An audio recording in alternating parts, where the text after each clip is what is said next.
안녕하세요. 시와 책, 그리고 따뜻한 감성이 있는 이나읍입니다. 여러분들 시 좋아하시나요? 저는 학창시절 교과서에서 시를 배울 때는 관심이 없었다가 20살 대학생 시절부터 시를 좋아하게 됐는데요. 군생활 시절에는 말년에 노트 가득 채워가면서 자작시를 쓰기도 했었습니다. 그 덕분에 오디오 채널을 시작하면서 자연스럽게 신앙송도 하게 되었는지 모르겠네요. 우리는 교과서에서 벗어난 뒤 점차 시를 읽게 됩니다. 삶의 모든 순간에 시가 녹아 있었음에도 그 삶에 치이며 하루하루를 살아내느라 미처 발견하지 못하고 흘려보내고 살아갑니다. 그러다 문득 이를 깨닫고 뒤돌아보면 이런 생각을 하게 됩니다. 시가 과연 내 삶에 필요할까? 숨어있는 시를 발견한다고 해서 과연 내 날들이 달라질까? 이 책의 저자이신 두 명의 선생님은 이 질문에 그렇다고 대답을 해줍니다. 국어교사로서 시를 가르치고 배우며 시가 얼마만큼 삶에 유용한지 확인하고 싶었던 그들은 서로의 마음에 자리 잡은 시를 편지로 나누기 시작했고, 그렇게 각 11편씩 총 22편의 편지는 때로는 곧장, 때로는 한 계절을 넘어오가며 곱게 포개졌습니다. 편지를 쓰기 위해서 기억 속 빛바랜 장소에도 찾아가 보고 교편을 내려놓고 떠난 교정을 다시 걸으며 생각에 잠기기도 하면서 그렇게 시를 나눔으로써 지나온 시간을 되짚으며 두 선생님들은 시가 삶을 얼마나 풍부하게 하는지 깨닫게 됩니다. 스쳐 지나갔던 한 편의 시가 어느 순간 삶의 답이 되기도 한다는 것을 말입니다. 이 책을 통해 여러분들도 시를 통해 자신의 삶을 들여다보는 시간을 갖게 된다면 좋겠습니다. 그럼 낭독 시작하겠습니다.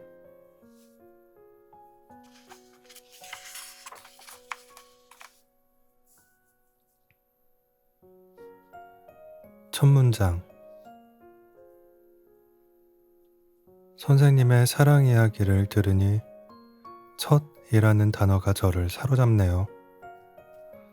한용운의 첫 키스도 떠오르고요. 첫사랑도 생각나네요. 무엇이든 처음은 언제나 가슴을 뜨게 해요. 마푸구에 있는 서점 리스본에서 공책 한 권을 샀어요. 첫 문장이라는 제목의 공책이고 두세 쪽마다 첫 문장이 적혀 있어요.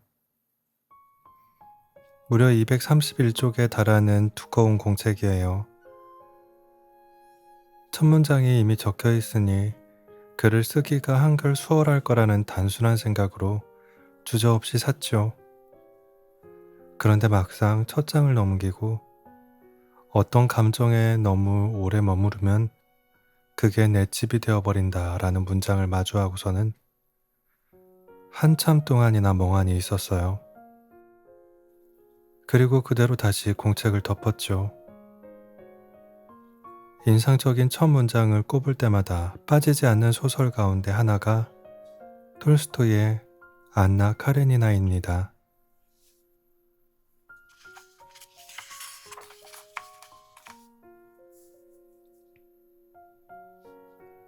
행복한 가정은 모두 비슷한 이유에서 행복하지만 불행한 가정은 저마다의 이유로 불행하다 라는 문장이죠. 이방인, 롤리타, 설국 등 여러 소설이 같이 언급되곤 하는데 저는 안나 카레니나의 이 문장이 유독 머릿속에 남아요. 제 이야기 같아서겠죠. 인간이라면 모두 행복하게 오래오래 살았습니다 라는 결말을 맺고 싶지만 슬프게도 인간은 저마다의 이유로 불행하게 살아가고 있는 건 아닌가 하는 생각을 합니다. 다른 사람에게는 불행이 아닌데 나에게는 불행이 될 수도 있겠다는 생각이 들기도 하고요. 꼬리를 무는 상념 속에서 시의 첫 문장을 떠올려 봅니다. 저는 백석에 남신우주 유동 박시봉방에 어느 사이에 나는 아내도 없고 또 라는 첫 문장을 떠올려요. 시의 처음이 어느 사이에 라니요. 정말 어느 사이에 시가 시작이 되어버렸어요. 그 뜬금없음이 새로워요. 마치 가수 성시경의 노래 너의 모든 순간이 이윽고로 시작되는 것처럼요. 그리고 자연스럽게 빈틈없이 행복해, 남김없이 고마워 라는 구절을 흥얼거리게 되지요. 김수영 풀의 첫 문장도 좋아해요. 풀이 눕는다 라고 말할 때면 자연스레 머릿속에 떠오르는 이미지가 있기 때문일 거예요. 풀이라고 발음할 때 입 밖으로 터지는 바람과 풀이 눕도록 불어오는 바람이 같이 느껴지거든요. 풀이 눕는다. 비를 몰아오는 동풍에 나부껴 풀은 눕고 드디어 울었다. 날이 흐려서 더 울다가 다시 누웠다. 풀이 눕는다. 바람보다도 더 빨리 눕는다. 바람보다도 더 빨리 울고 바람보다 먼저 일어난다. 날이 흐리고 풀이 눕는다. 발목까지, 발밑까지 눕는다. 바람보다 늦게 누워도 바람보다 먼저 일어나고 바람보다 늦게 울어도 바람보다 먼저 웃는다. 날이 흐리고 풀뿌리가 눕는다. 김수영 풀 4월 말쯤 파랗게 자란 보리밭에 가본 적이 있어요. 긴 머리가 주체가 안 될 만큼 바람이 세차게 불자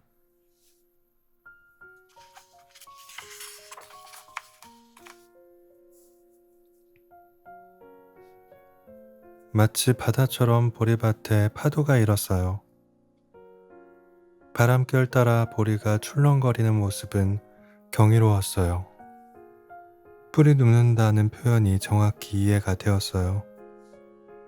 세찬 동풍을 보리와 함께 온전히 느끼자 자연스럽게 폴 발레리가 말한 바람이 분다, 살아야겠다 라는 문장도 생각났어요. 그러면서 살아야겠다는 다짐을 새삼스럽게 하게 되었죠. 드디어 울었다 라는 문장도 새롭게 다가오네요. 마치 풀이 울기만을 기다린 듯한 말이에요. 내내 울음을 참던 화자가 바람이 불어 풀이 흔들리니 그 소리에 안겨 마침내 울 수 있었나 봐요. 빨리 눈물을 털어낼수록 다시 웃을 수 있는 날도 그만큼 가까워지기 때문일까요? 시는 곱씹을수록 또 읽는 시기에 따라서도 그 의미가 매번 새롭게 다가온다더니 정말 그렇네요. 김수영의 풀을 소리내어 읽어보며 시의 매력에 새삼 빠져봅니다. 그러고 보면 첫눈, 첫사랑, 첫 키스, 첫 월급, 첫이라는 말이 붙어서 아름답지 않은 것이 없네요. 심지어 첫 문장조차도요. 첫 문장만 쓰면 글의 절반은 완성된다는 심정적 위안도 그렇고요. 왜 그럴까요? 처음이 있다는 건 두 번째도 있고 마지막도 있다는 뜻일 테니까 라는 생각이 듭니다. 그러고 보면 처음이 처음일 수 있는 건 끝이 있기 때문이겠네요. 첫 죽음이라는 말이 없는 것도 같은 이유겠죠. 죽음은 그 자체로 끝이니까요. 처음을 잘 해볼게요. 인생을 처음처럼 잘 살아볼게요. 어느 사이에 인생의 소중한 것들이 사라져버리지 않도록 남들과 비슷한 이유로 행복하게 살아봐야죠. 오늘은 제 인생의 첫 오늘이니까 오늘부터 새롭게 잘 살아보겠습니다.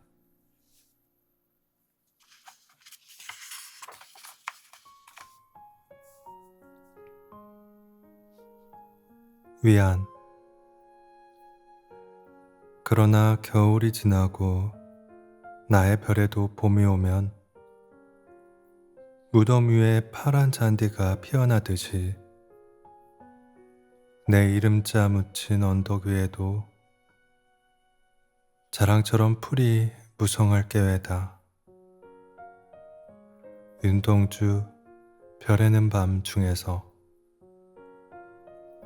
윤동주의 이름자가 묻힌 언덕 위에 풀들이 자라 김수영의 시 속에 강인한 생명력을 가진 풀이 되지 않았을까 하는 허무맹랑한 생각을 해봅니다. 비록 움직이지 못하고 한 곳에 정착하여 살지만 그 어떤 존재 못지않게 생명력이 넘치는 풀들, 때로는 잡초로, 때로는 들꽃으로 불리는 이름 모를 풀들, 선생님의 글을 읽으면서 자연의 존재들이 가진 위안의 힘에 대해 생각해 보았습니다. 저는 가끔 부모님 산소 앞에 멍하니 앉아 있곤 해요. 아버지가 산을 개간해서 밭을 만들었는데 저는 그 밭을 다시 산으로 만들어 부모님을 모셨죠. 그 산소 앞 잔디밭에 앉아 김소월의 금잔디를 되뇌곤 합니다. 심심산천에 붙는 불은 가신 잎무덤가의 금잔디라고요. 그러면 마음이 편해져요. 제 부모님 산소가 김영랑의 언덕이 되는 것이죠. 어덕에 바로 누워 아슬한 푸른 하늘 뜻없이 바래다가 나는 잊었음네 눈물 도는 노래를 그 하늘 아슬하여 너무도 아슬하여. 김영랑 어덕에 바로 누워 중에서. 부모님의 산소에 자란 풀들은 제게 위안을 줍니다. 자연이 주는 위안이지요. 부모님 산소 앞 잔디에 앉아 있으면 마음을 내려놓고 쉴 수 있어요. 자연은 항상 같은 자리에서 우리에게 많은 위안을 줍니다. 정신없이 살다가도 풀과 나무에 기대어 자연 속에 머물면 마음이 편해지지요. 지난 여름 경북 양양에 가서 자작나무를 보고 왔어요. 어렵게 전기버스를 얻어 타고 자작나무 숲에 도착했는데 곧 비가 내리기 시작했습니다. 갑작스레 펼쳐진 비오는 자작나무 숲은 참으로 경이로웠어요. 빼곡한 하얀 기둥과 바람에 흔들리는 잎들,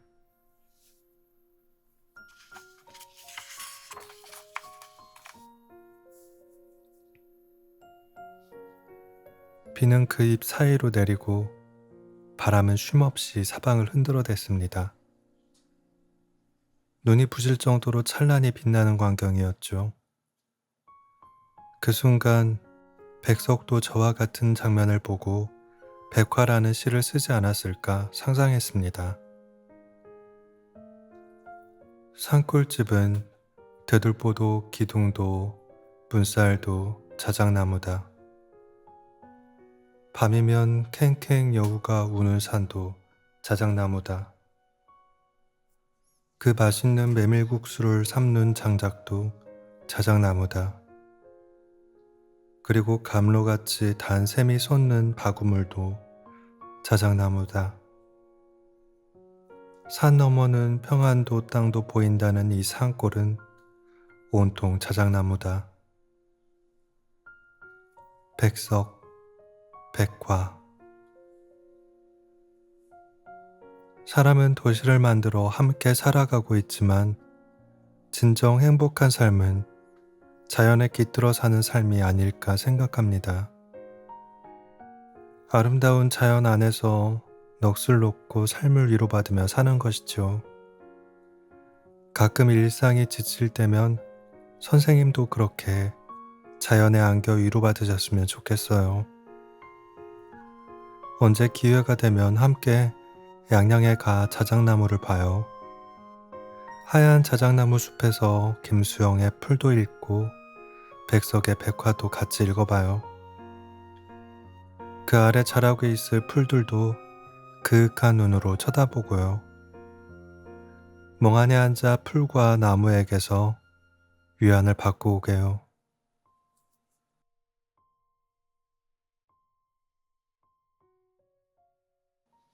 오늘도 끝까지 낭독을 들어주신 여러분들께 진심으로 감사드립니다.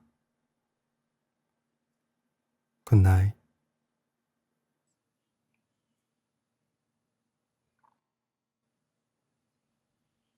안녕하세요.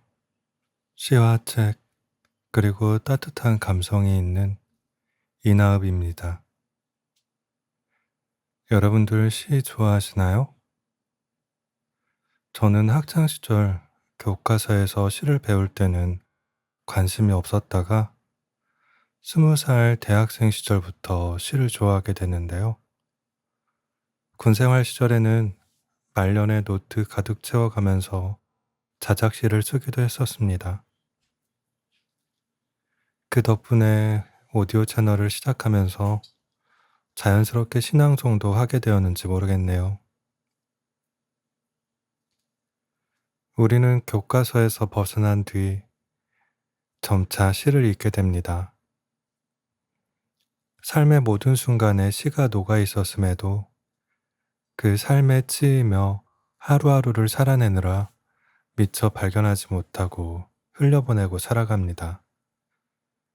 그러다 문득 이를 깨닫고 뒤돌아보면 이런 생각을 하게 됩니다. 시가 과연 내 삶에 필요할까? 숨어있는 시를 발견한다고 해서 과연 내 날들이 달라질까? 이 책의 저자이신 두 명의 선생님은 이 질문에 그렇다고 대답을 해줍니다. 국어교사로서 시를 가르치고 배우며 시가 얼마만큼 삶에 유용한지 확인하고 싶었던 그들은 서로의 마음에 자리 잡은 시를 편지로 나누기 시작했고, 그렇게 각 11편씩 총 22편의 편지는 때로는 곧장, 때로는 한 계절을 넘어오가며 곱게 포개졌습니다. 편지를 쓰기 위해서 기억 속 빛바랜 장소에도 찾아가 보고 교편을 내려놓고 떠난 교정을 다시 걸으며 생각에 잠기기도 하면서 그렇게 시를 나눔으로써 지나온 시간을 되짚으며 두 선생님들은 시가 삶을 얼마나 풍부하게 하는지 깨닫게 됩니다. 스쳐 지나갔던 한 편의 시가 어느 순간 삶의 답이 되기도 한다는 것을 말입니다. 이 책을 통해 여러분들도 시를 통해 자신의 삶을 들여다보는 시간을 갖게 된다면 좋겠습니다. 그럼 낭독 시작하겠습니다.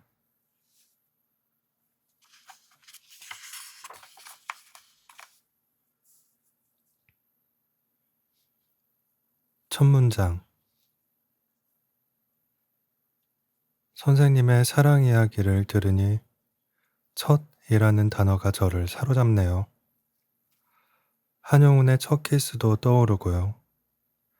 첫사랑도 생각나네요. 무엇이든 처음은 언제나 가슴을 뛰게 해요. 마푸구에 있는 서점 리스본에서 공책 한 권을 샀어요. 첫 문장이라는 제목의 공책이고 두세 쪽마다 첫 문장이 적혀 있어요. 무려 231쪽에 달하는 두꺼운 공책이에요. 첫 문장이 이미 적혀 있으니 글을 쓰기가 한결 수월할 거라는 단순한 생각으로 주저없이 샀죠. 그런데 막상 첫 장을 넘기고 어떤 감정에 너무 오래 머무르면 그게 내 집이 되어버린다라는 문장을 마주하고서는 한참 동안이나 멍하니 있었어요. 그리고 그대로 다시 공책을 덮었죠. 인상적인 첫 문장을 꼽을 때마다 빠지지 않는 소설 가운데 하나가 톨스토이의 안나 카레니나입니다.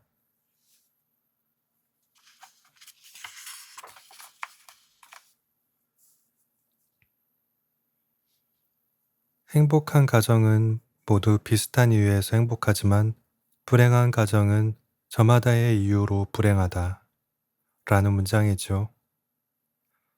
이방인, 롤리타, 설국 등 여러 소설이 같이 언급되곤 하는데 저는 안나 카레니나의 이 문장이 유독 머릿속에 남아요. 제 이야기 같아서겠죠. 인간이라면 모두 행복하게 오래오래 살았습니다. 라는 결말을 맺고 싶지만 슬프게도 인간은 저마다의 이유로 불행하게 살아가고 있는 건 아닌가 하는 생각을 합니다. 다른 사람에게는 불행이 아닌데 나에게는 불행이 될 수도 있겠다는 생각이 들기도 하고요. 꼬리를 무는 상념 속에서 시의 첫 문장을 떠올려 봅니다. 저는 백석에 남신우주 유동 박시봉방에 어느 사이에 나는 아내도 없고 또 라는 첫 문장을 떠올려요. 시의 처음이 어느 사이에 라니요. 정말 어느 사이에 시가 시작이 되어버렸어요. 그 뜬금없음이 새로워요. 마치 가수 성시경의 노래 너의 모든 순간이 이윽고로 시작되는 것처럼요. 그리고 자연스럽게 빈틈없이 행복해, 남김없이 고마워 라는 구절을 흥얼거리게 되지요. 김수영 풀의 첫 문장도 좋아해요. 풀이 눕는다 라고 말할 때면 자연스레 머릿속에 떠오르는 이미지가 있기 때문일 거예요. 풀이라고 발음할 때 입 밖으로 터지는 바람과 풀이 눕도록 불어오는 바람이 같이 느껴지거든요. 풀이 눕는다. 비를 몰아오는 동풍에 나부껴 풀은 눕고 드디어 울었다. 날이 흐려서 더 울다가 다시 누웠다. 풀이 눕는다. 바람보다도 더 빨리 눕는다. 바람보다도 더 빨리 울고 바람보다 먼저 일어난다. 날이 흐리고 풀이 눕는다. 발목까지, 발밑까지 눕는다. 바람보다 늦게 누워도 바람보다 먼저 일어나고 바람보다 늦게 울어도 바람보다 먼저 웃는다. 날이 흐리고 풀뿌리가 눕는다. 김수영, 풀. 4월 말쯤 파랗게 자란 보리밭에 가본 적이 있어요. 긴 머리가 주체가 안 될 만큼 바람이 세차게 불자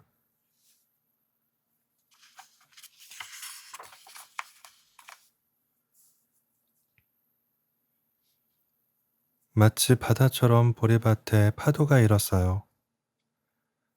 바람결 따라 보리가 출렁거리는 모습은 경이로웠어요. 풀이 눕는다는 표현이 정확히 이해가 되었어요. 세찬 동풍을 보리와 함께 온전히 느끼자 자연스럽게 폴 발레리가 말한 바람이 분다, 살아야겠다 라는 문장도 생각났어요. 그러면서 살아야겠다는 다짐을 새삼스럽게 하게 되었죠. 드디어 울었다라는 문장도 새롭게 다가오네요. 마치 풀이 울기만을 기다린 듯한 말이에요. 내내 울음을 참던 화자가 바람이 불어 풀이 흔들리니 그 소리에 안겨 마침내 울 수 있었나 봐요. 빨리 눈물을 털어낼수록 다시 웃을 수 있는 날도 그만큼 가까워지기 때문일까요? 시는 곱씹을수록 또 읽는 시기에 따라서도 그 의미가 매번 새롭게 다가온다더니 정말 그렇네요. 김수영의 풀을 소리내어 읽어보며 시의 매력에 새삼 빠져봅니다. 그러고 보면 첫눈, 첫사랑, 첫 키스, 첫 월급, 첫이라는 말이 붙어서 아름답지 않은 것이 없네요. 심지어 첫 문장조차도요. 첫 문장만 쓰면 글의 절반은 완성된다는 심정적 위안도 그렇고요. 왜 그럴까요? 처음이 있다는 건 두 번째도 있고 마지막도 있다는 뜻일 테니까 라는 생각이 듭니다. 그러고 보면 처음이 처음일 수 있는 건 끝이 있기 때문이겠네요. 첫 죽음이라는 말이 없는 것도 같은 이유겠죠. 죽음은 그 자체로 끝이니까요. 처음을 잘 해볼게요. 인생을 처음처럼 잘 살아볼게요. 어느 사이에 인생의 소중한 것들이 사라져버리지 않도록 남들과 비슷한 이유로 행복하게 살아봐야지요. 오늘은 제 인생의 첫 오늘이니까 오늘부터 새롭게 잘 살아보겠습니다.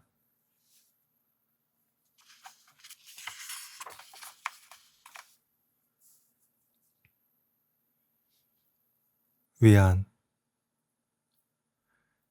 그러나 겨울이 지나고 나의 별에도 봄이 오면 무덤 위에 파란 잔디가 피어나듯이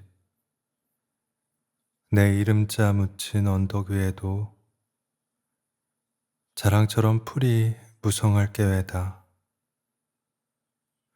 윤동주 별에는 밤 중에서 윤동주의 이름자가 묻힌 언덕 위에 풀들이 자라 김수영의 시 속에 강인한 생명력을 가진 풀이 되지 않았을까 하는 허무맹랑한 생각을 해봅니다. 비록 움직이지 못하고 한 곳에 정착하여 살지만 그 어떤 존재 못지않게 생명력이 넘치는 풀들, 때로는 잡초로, 때로는 들꽃으로 불리는 이름 모를 풀들, 선생님의 글을 읽으면서 자연의 존재들이 가진 위안의 힘에 대해 생각해 보았습니다. 저는 가끔 부모님 산소 앞에 멍하니 앉아 있곤 해요.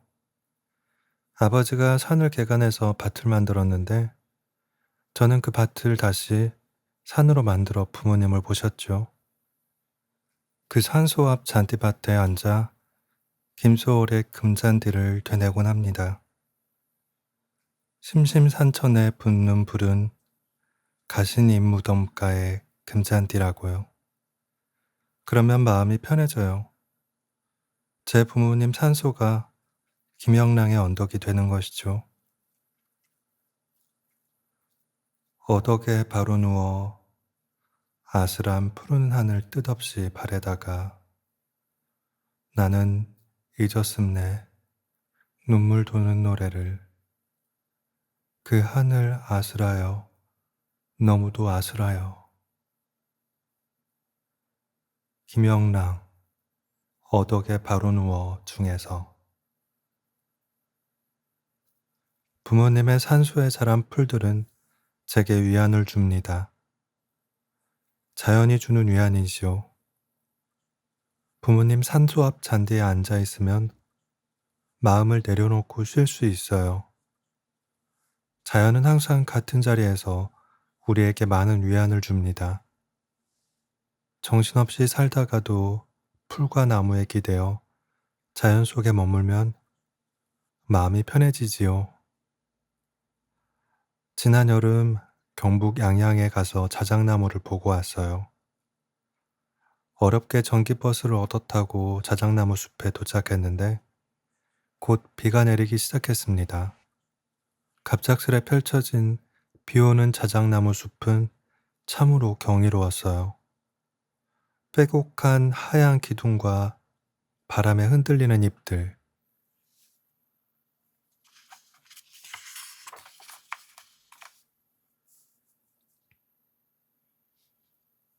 비는 그 잎 사이로 내리고 바람은 쉼없이 사방을 흔들어댔습니다.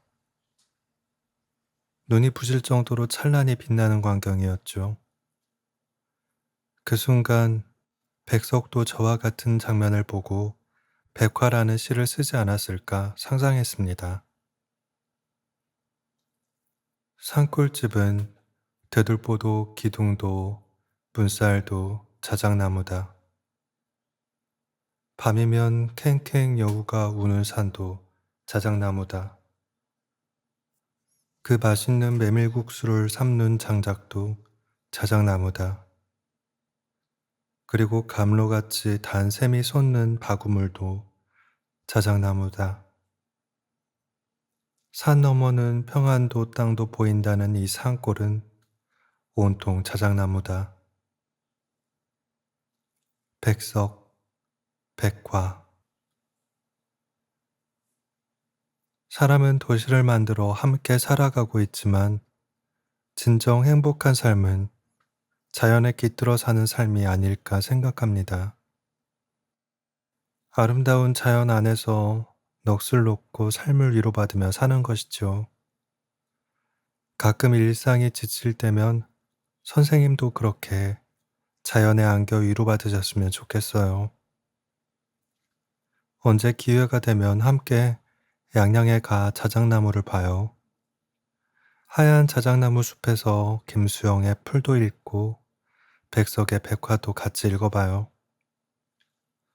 그 아래 자라고 있을 풀들도 그윽한 눈으로 쳐다보고요. 멍하니 앉아 풀과 나무에게서 위안을 받고 오게요.